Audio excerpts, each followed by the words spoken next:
3 बज रहे थे। पूरे रेलवे स्टेशन पर सन्नाटा था। जोर जोर से हवाएं चल रही थी। तभी रेलवे स्टेशन पर एक ट्रेन आकर रुकती है, जिसमें कई सारे पैसेंजर अंदर बैठे होते हैं, लेकिन कोई भी आदमी उस ट्रेन से बाहर नहीं उतरता। सभी लोग अपनी खिड़कियां बंद कर लेते हैं कि तभी अंदर से एक औरत अपने पति से कहती है, सुनिए जी, इस स्टेशन पर कोई उतर नहीं रहा। ट्रेन आगे क्यों नहीं बढ़ रही? और सबने अपनी खिड़कियां क्यों बंद कर ली? कितनी गर्मी हो रही है, ऐसे तो मेरा दम घुट जाएगा। उसकी बात सुनकर तभी एक बूढ़ा आदमी कहता है, चुप करो, कुछ मत कहो। अगर अपनी और हमारी जान की सलामती चाहते हो तो भगवान के लिए चुप रहो। वो दोनों चुड़ैल बाहर ही है अभी। तभी उनके आगे वाले वीआईपी डब्बे में एक परिवार होता है जो नैनीताल से अपने गांव सहारनपुर जा रहा होता है। लेकिन एक राघव नाम का लड़का, मैंने पहली बार किसी स्टेशन पर इतना सन्नाटा देखा है। राघव को वहाँ एक कूड़ा उठाने वाली और एक चाय बेचने वाली के अलावा और कोई नहीं दिखता। तभी उसके पास चाय वाली औरत आती है। चाय, गरम चाय वाली, चाय गरम, चाय वाली साहब, गर्मा गरम चाय ले लो चाय। अरे सुनो, कितने की चाय है? साहब, केवल 10 रुपए की। ऐसी चाय आपने कहीं नहीं पी होगी। राघव अपनी खिड़की से हाथ निकालकर उस औरत से चाय लेने लगता है, लेकिन वो औरत राघव का हाथ पकड़ लेती है और देखते ही देखते वो एक भयानक चुड़ैल बन जाती है। चुड़ैल? भगवान, ये चुड़ैल कहाँ से आ गई? बचाओ, अरे मुझे कोई बचाओ। चुड़ैल राघव का हाथ काट देती है, जिसके बाद कूड़ा उठाने वाली चुड़ैल उसकी मुंडी काट कर अपने बोरे में डाल लेती है। नहीं छोड़ूंगी, किसी को भी नहीं छोड़ूंगी, सबके सब मरेंगे। राघव के चिल्लाने की आवाज सुनकर डब्बे के सभी लोग जाग जाते हैं और ट्रेन के सभी पैसेंजर बहुत डर जाते हैं। और ट्रेन के चलने के बाद वो बूढ़ा आदमी उस औरत को बताता है, ये कुछ महीने पहले की बात है। संबलपुर गांव से 2 बहनें रीता और सीता शहर जा रही होती हैं। वो दोनों ट्रेन में बैठ जाती हैं, जिसके बाद ट्रेन चलने लगती है। तभी रीता सीता से कहती है, बहन, अगर चाचा ने हमें अपने घर में नहीं रखा तो हम इतने बड़े शहर में क्या करेंगे? देख बहन, हमें कुछ तो करना ही होगा, क्योंकि अब हमारे साथ हमारे माता पिता नहीं हैं जो हमारी देखभाल कर लेंगे। हमें खुद ही अपना ख्याल रखना होगा।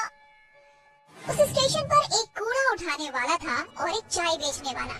ट्रेन के सभी पैसेंजर सो गए थे कि तभी सीता रीता से कहती है, बहन, बहुत जोरों की भूख लगी है, चलो चाय पीकर आते हैं। वो दोनों बहनें सुनसान स्टेशन पर ट्रेन से उतर जाती हैं, जिसके बाद सीता चाय लेने जाती है।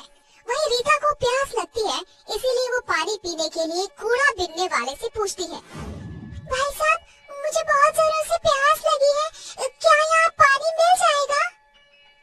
कूड़ा बिनने वाला उसे बहुत ध्यान से देखता है, जिसके बाद वो उससे कहता है, उस कमरे में पीने के पानी की टोंटी लगी है, जाओ पी लो।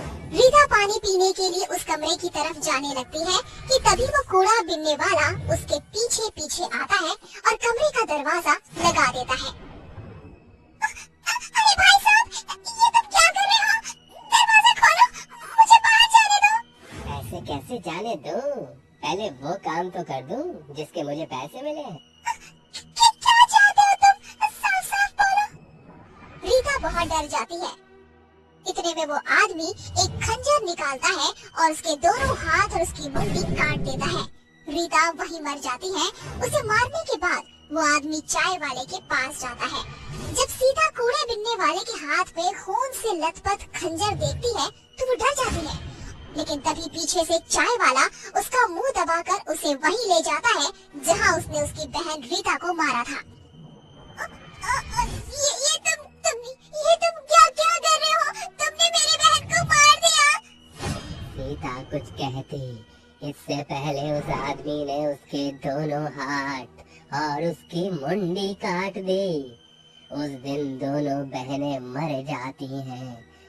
उनकी मौत क्यों हुई आज तक इस बात का पता नहीं चला। सरकार ने भी उन दोनों बहनों की मौत का पता नहीं लगाया, लेकिन उस दिन के बाद वो दोनों बहनें भयानक चुड़ैल बन गईं, जिसके बाद वो रेलवे स्टेशन से उतरने वाले हर एक पैसेंजर के हाथ और उनकी मुंडी काट देती हैं। लेकिन अगर ऐसे ही रहा तो वो दोनों चुड़ैल तो कई लोगों को मार देगी। हाँ बिटिया, मैं जानता हूँ, इसीलिए मैं संबलपुर गांव से शहर जा रहा हूँ, जहाँ वे दोनों बहनें जा रही थी। शायद वहाँ जाकर मुझे उन दोनों बहनों की मुक्ति का कोई रास्ता मिल जाए। वो बूढ़ा आदमी शहर में उन दोनों बहनों के रिश्तेदार यानी उनके चाचा जी के घर जाता है, जहाँ उसे पता चलता है कि उसके चाचा कुछ समय पहले ही गुजर चुके हैं। तभी रीता सीता की चाची उर्मिला उस बूढ़े आदमी से कहती है, बाबा, मैं ज्यादा कुछ नहीं जानती, लेकिन अपने पति को हमेशा किसी बात को लेकर परेशान देखा करती थी और मरते समय उनकी जेब से ये एड्रेस मिला था मुझे, शायद आपके किसी काम आ जाए। वो बूढ़ा आदमी उस एड्रेस पर पहुंच जाता है, जहां उसे एक बहुत ही जाने माने तांत्रिक बाबा मिलते हैं, जो उस बूढ़े आदमी से कहते हैं, उन दोनों बहनों की मौत उनके चाचा नथु लाल ने करवाई थी। वो चाहते थे कि उनके मरने के बाद गांव की सारी जमीन वो हड़प ले, लेकिन उन दोनों बहनों की मौत के बाद वो दोनों चुड़ैल बन गई और नथुलाल को रेलवे स्टेशन की कहानी पता चली तो उसे डर के मारे हार्ट अटैक आ गया। बाबा, मेरी मदद करो, उन दोनों बहनों को मुक्ति दिलाने में। उन्हें मुक्ति नहीं मिली तो वो ऐसे ही सबको मारती रहेंगी। वो बूढ़ा आदमी तांत्रिक बाबा को रेलवे स्टेशन लेकर जाता है और जैसे ही रात के 3 बजते हैं, वो दोनों चुड़ैल सामने आते हैं और जोर जोर से हंसने लगते हैं। चले जाओ यहाँ से, ये रेलवे स्टेशन मेरा है, मैं सबको मार दूंगी। हम तो तुम्हें केवल यहाँ तुम्हारी मौत का कारण बताने आए थे। क्या? हमारी मौत का कारण? तांत्रिक उन दोनों को उनकी मौत का कारण बताता है, जिसे सुनकर वो दोनों रोने लगते हैं। तभी तांत्रिक बाबा उसके चाचा नाथूलाल की आत्मा को बुलाते हैं और इसके बाद नाथूलाल गिड़गिड़ाते हुए दोनों चुड़ैलों से माफी मांगता है। बिटिया, हमका माफ कर दो, हमसे बहुत बड़ी गलती हो गई। मुझे अपनी गलती का बहुत पछतावा है।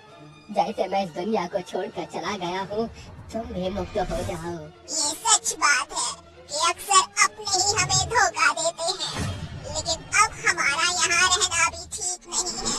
हम दोनों मुक्ति चाहते हैं।